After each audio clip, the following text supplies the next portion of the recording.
Kilala natin Sultan Kudarat Governor Datu Pax Ali Mangudadatu. Governor Mangudadatu, magandang umaga po. Si Igan to, tsaka si Lala. Magandang Roque. umaga po, Opo, Governor. good morning and magandang umaga sa lahat po ng ating tagapakinig. Oo. And I'm so happy and honored to be part of this program. Batiin ko lang, taga Sultan Kudarat, maraming salamat sa inyong suporta at tiwala. At least ngayon ay you've given me another opportunity to serve our people. Opo. And makakaasa pong lahat na patuloy po ang ating serbisyo tapat at maasahan. Ayan. Buti po kayo nanalo. Yung mga senador ng Alyansa, tinitignan ho namin yung election returns. Parang na zero. Si Camille Villar na hindi pa masabing 100% alyansa dahil inendorso po ni VP Sara Duterte. Ano po nangyari sa Mindanao? May nakita ho ba kayong alyansa dyan na nangampanya o isinuko na nila yung bandera ng Mindanao? Sa atin naman dito sa Sultan Kudarat, it's like the people for their continued trust. At tama po na sabi ninyo, lahat po ng grupo namin from Governor, Vice Governor, Congresswoman, board members, mga mayors namin nanalo lahat. Oo. So it's an honor and a privilege na binigay ito ng aming mga kababayan. Oo. Regarding sa alyansa po, I have to first and foremost make it clear that I am a member of Lakas CMD Party. In fact, I was appointed as the Vice President for Internal Affairs. Opo. And I'm talagang dala-dala po natin kasi I have to admit and I have to say, kaibigan naman natin lahat ng senatorial candidates. Opo. And they are quality, well-known public figures who have proven themselves in the field of public service and leadership. Opo. So ito nga lang, the people have spoken, ito ang naging desisyon. And we have to accept this and we have to make sure kung kung strategy man, alamin natin kung saan nagkaroon ng konting areas of concern, kung saan po nagkamali or kung saan po nagkaroon ng lacking or deficiency. Opo. Pero I have to say, sir, hindi naman na zero eh. Okay, sige nga. Nanalo din po ang ating mga kaibigan. So, merong mga kaibigan from both sides na nakapasok sa ating senatorial lineup. It's a bit of mixed emotions, but at the end of the day, ito talaga ang desisyon ng tao. And dito sa Sultan Kudarat Province, I have been very vocal from the very beginning. Hindi po kami ang nagdidikta. It's not a command vote. In fact, Sultan Kudarat, intelligent and wise voters po ang nandyan. The only thing that we can do as leaders is to influence them kasi leadership is all about influence. But alam mo, ang influence, it has its own limits. May mga iba't ibang mga concerns na kailangan ding ayusin. At going back to the main topic, sa Sultan Kudarat, I've been inviting all senators from all parties dito sa alyansa natin. Pero siguro medyo puno talaga ang schedule at hindi po sila hindi So darating. never na may nakapunta po na as a senator dito senatoriable sa noon. Sultan Kudarat. Mga kaibigan naman natin sila pero siguro ay may sa oras siguro nila nakita ko schedule punong-puno, hindi po sila nakadaan dito sa aking lalawigan. Although I have to say, we supported some of them. In fact, we supported all of them. Ang concern nga lang talaga natin dito is pagdating sa tao, hindi kasi talaga natin may pilit and there are many reasons. No? It does not boil into only one reason. Ang dami-daming rason kung bakit ganun po ang kinalabasan. Okay. Gob, mahimay lang natin. Isa sa mga lumulutang kasi, may mga campaign managers kasi dyan. Talaga bang walang dumating daw na campaign funds? Meaning, kailangan kasi tulungan din ang mga lokal para mangampanya kayo. Kasi may sarili kayong gastusin din sa inyong eleksyon. Kayo, tumatakbo rin kayo. Para matulungan din yung iba, kinakailangan may suporta rin. May nakarating ba na campaign funds sa inyo, Gob? Well, kung campaign funds ang pinag-uusapan, from the very beginning kami sa Sultan Kudarat have always stood independent. Okay. Hindi kami masyadong involved sa kung makatanggap man kami ng campaign funds o wala. Salamat. Wala po akong masabi talaga kung may campaign funds. At the end of the day, ang amin lang dito is Sultan Kudarat has stood for the last 30 years under our governance and gusto namin ito paratili and we believe that this is all because of the public service that we have done. Okay. Pero regarding sa alyansa, may mga figures kasi dito na inasahan sa Mindanao.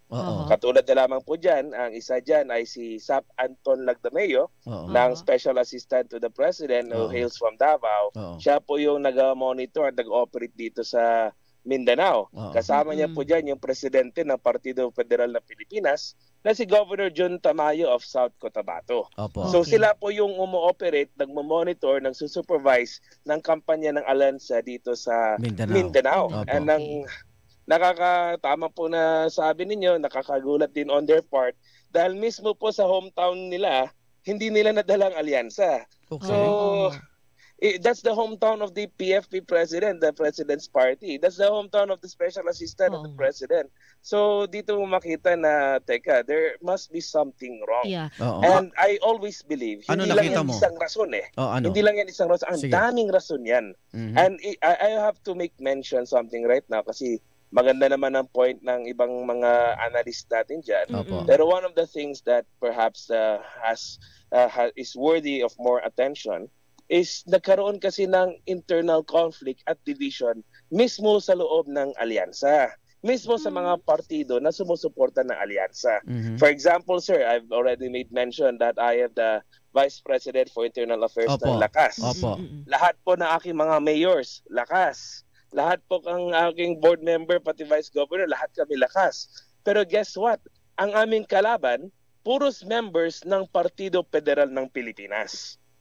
If you can recall last year, can you hear me po? Opo. Yeah, if you can recall last year, nagkaroon ng national coalition at alliance between Lakas, Partido Federal, and other major political parties. Oo. Pero to be honest, yung alliance na yun, na ang ramdam ko dito sa baba, parang nandun lang sa national, sa senators. Pagdating dito sa lokal, kami ang pinag-away-away. Lakas, Partido Federal, Oo. go to other provinces, ganun din po ang Naglabo-labo nangyari. kayo. Naglabo-labo. So, aside from the obvious and the factors that the people already know, dapat malaman din nila if ever, as a political analyst po, hindi po naman ako expert, pero from my own perspective, nakita ko na because of the internal conflict, dahil nag-aaway-away, hindi na nila na-focus yung national. Okay. Yun yung totoo. Yun yung totoo. At aside from na hindi sila nakafocus, ang dami ang nagtampo. Because yung away ng Lakas, Partido Federal ng mga candidates dito sa amin, I cannot say for sure kung kamusta yung ibang probinsya, no? Pero kung ano lang yung nakita ko dito, it really made a lot of our people and supporters talagang disappointed Na with what's turn off. happening. Ibig sabihin since 2022 parang hindi pa napatawad at gumanti ng 2025. Go.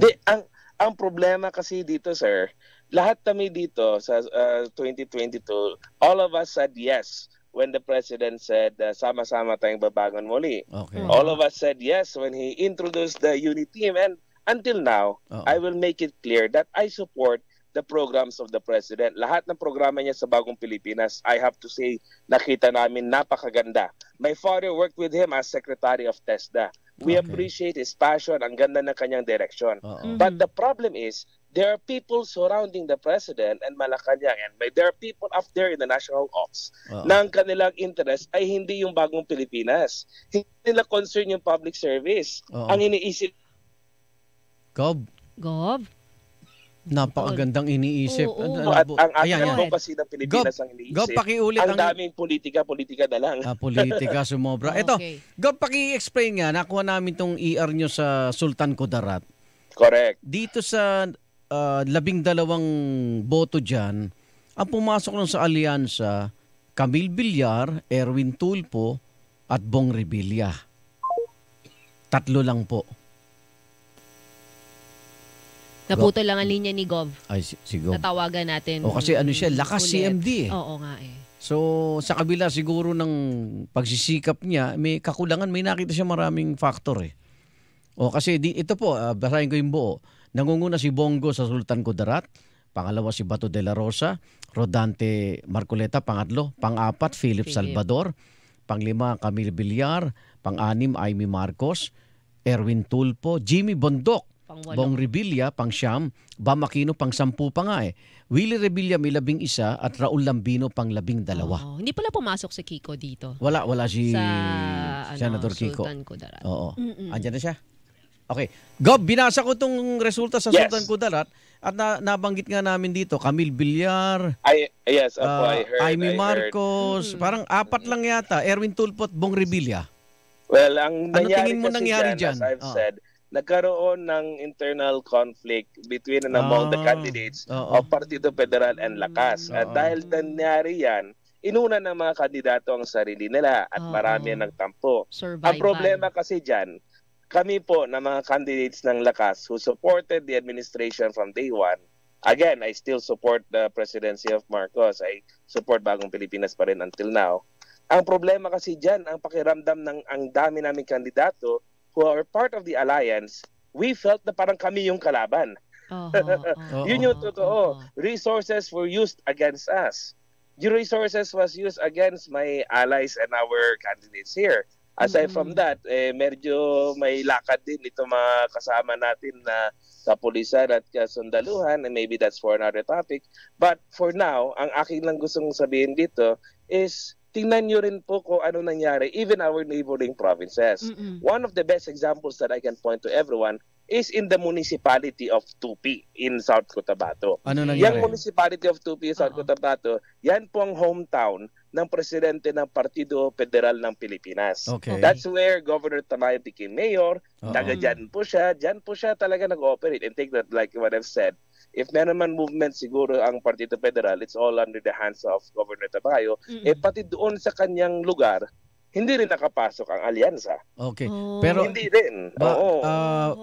balikan ko yung tulong. As early October, may impormasyon po ako na yung medical assistant sa Mindanao, since medyo na na yung unit team nun nadamay na daw yung lokal at wala na hong nakarating kahit medical assistance, Gob. Nadamay ka ba doon? Actually, that's a very, very important point din. No? Kaya just like I've said, hindi kasi isa lang rason kung bakit ganyan ang nangyari. It's a plethora of reasons happening since the beginning. Ang problema kasi, even before the filing of candidacy, nagkaroon na ng disagreements, nagkaroon na ng issues and controversies, and that included yung mga pondo at programa sa tao na hindi nakarating. Okay, I have to make it clear again that these programs ay napakaganda. In fact, nagkaroon ng Bagong Pilipinas Service Fair dito sa aking lalawigan. The only concern here is that meron tayong na-allot para sa ating mga pasyente sa hospital. Meron dapat tayong scholarship sa mga estudyante. Meron tayong AKAP and financial assistance para sa ating mga tao. All promised by Bagong Pilipinas. But ang problema dito, because of the filing of candidacy and perhaps of the political dispute between our candidates and yung ibang kandidato ng partido na alliance ng national, nahinto ang iba't ibang programa. Ay, yun. So ngayon, people are surprised, ano nangyari sa lineup? Ano nangyari sa administration slate? Ano nangyari sa alyansa? Well, again, there are many reasons, and one of those reasons ay marami po ang hindi nakaramdam ng Bagong Pilipinas. Nako, malaking problema yung sikmura ang dahilan. Talagang hindi ka iboboto, Governor.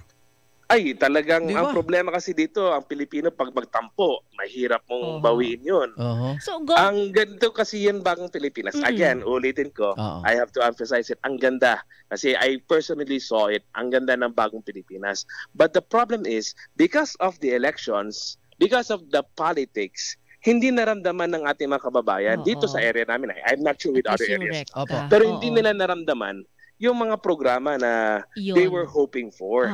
Okay. So isa rin yan sa reason kung bakit nagtampo. Nakita natin nagkaroon ng political divide. Nakita natin ng issue with the Duterte group. Yes. Nakita natin nagkaroon ng parang sentiments at emotional yung taong bayan. Then dinagdagan pa na yung Bagong Pilipinas na in-expect ng tao na napakaganda, hindi nila naramdaman. So, actually, again, I have one more thing very important. Go ahead, dito. Naniniwala ako that the President's advocacy and the Speaker ang ganda. Pero there are people lang talaga who prevented Bagong Pilipinas to be felt by the people. Ayun. Yun yung totoo. Yun. There are people around the presidency. There are people in the power na hindi nila gusto na idiretso yung programa all because of politics. And I've already mentioned some of the names earlier today in this interview. Opo. Yan po yung naging dahilan. Kaya ang dami po sa mga Pilipino ang nagtampo, napaasa. But I think kaya pa naman gawin. Ang importante lang dito is sana naman magkaroon ng realization na lahat kami dito kakampi. Lahat kami dito supported the presidency. Okay. We supported Uniteam. We supported the President Ferdinand Bongbong Marcos Ang concern lang dito, we the supporters felt like kami pa yung kaaway ng Okay. administration. Oo, malinaw po. So pag hindi nagawa ng paraan, hanggang 2028 to, Gob. Ay, we never know for sure kasi at the end of the day, tayo naman dito, local boys lang naman tayo. Whatever happens in the national government, na kiki-observe lang kami, we have our own territory to be really Pero Gob, concerned about. wag mong sabihing local boys lang kayo. Dahil Opo. natalo sila sa Senado. Yung mga local boys ang... So, ulitin ko, sir. Di ba? Mga kaibigan ko sila lahat. Pero Teka, alam balikan- mo, like may- what I've said, may yung command votes kasi, sir, hindi kasi yan 100%. All we can do is influence. But when the people decide it, we're not here to dictate our people, syempre. Oh. Kung mga tao mismo nag-decide, who are we to say na mali kayo at hindi nyo dapat Hindi, gawin? tsaka yung sinabi mo na kahit anong imbitasyon mo, very Hindi busy nagpunta. sila para puntahan yung lugar mo, paano rin sila makikilala ng tao para iboto? Oo. Hindi ako nagtatampo naman doon, Oo. but I try to understand.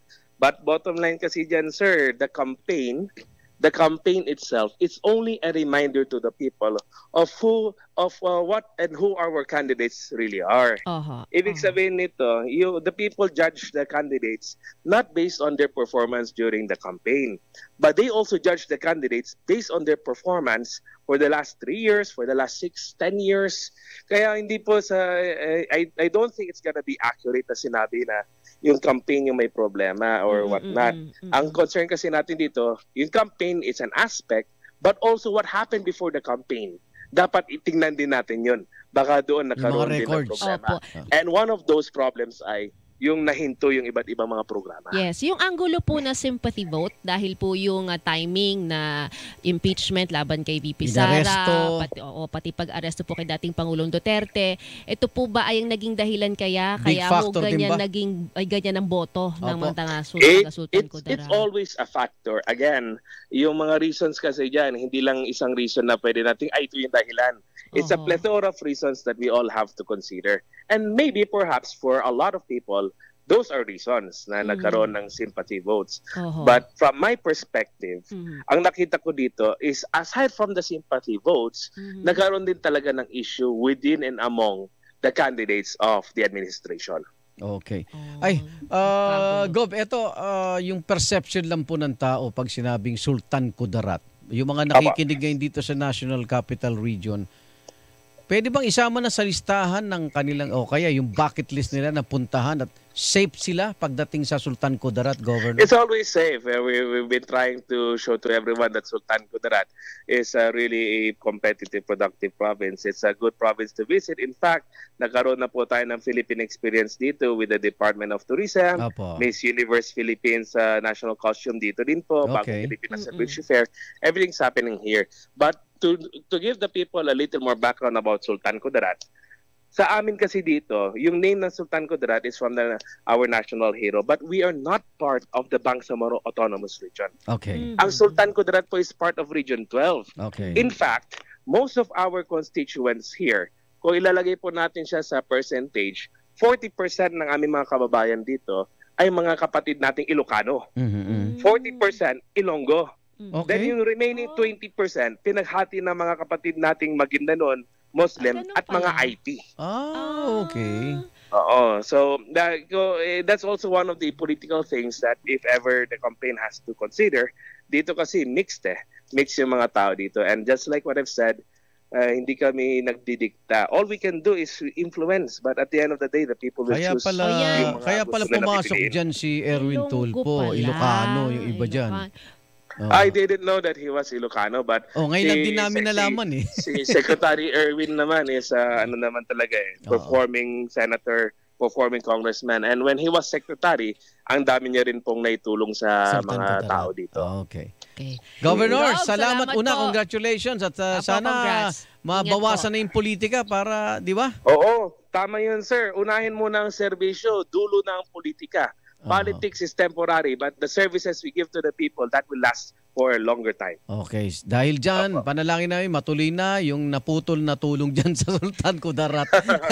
And naniniwala ko with the President's vision, matutuloy lang naman yan. Okay. Konting hiccup lang ito because of the politics. Salamat po. Governor, ingat. Thank you. Thank you po. Maraming salamat.